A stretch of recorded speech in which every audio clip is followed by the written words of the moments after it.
Samantala, ito namang leader ng Communist Terrorist Group abay nasawi sa enkwentro sa Catbalogan City, Samar. Alamin natin ang buong detalye, tinutukan niya ng Bombo Radyo Tacloban.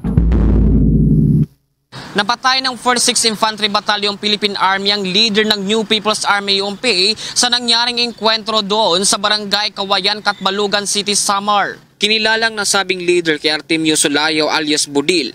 Ayon kay 8th ID Philippine Army Division Public Affairs Office Captain Jefferson Mariano, hawak ng nasabi ng leader ang Squad 2 Yakal Platoon SRC Browser ng Eastern Visayas Regional Party Committee.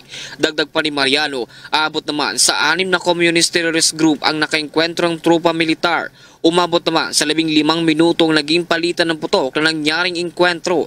Napag-alaman naman ng mga otoridad ng kanilang napatay na leader ay mayroong existing na warrant of arrest dahil sa mga ginawang krimen gaya ng pangambo sa 14th Infantry Battalion noong 2014 sa Maypadandang, Catbalogan City.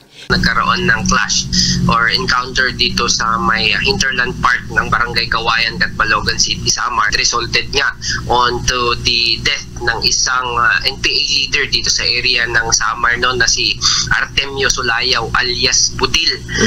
Hawak niya ang kanyang issued firearm na 45 pistol during the course ng encounter. Si alias Budil ay maraming existing warrant of arrest sa kanyang atrocities and maraming siyang ginawang kasalanan. So meron siyang existing na warrant of arrest specifically dito nga sa pagkandak niya ng ambush sa 14th Infantry Battalion way back 2014.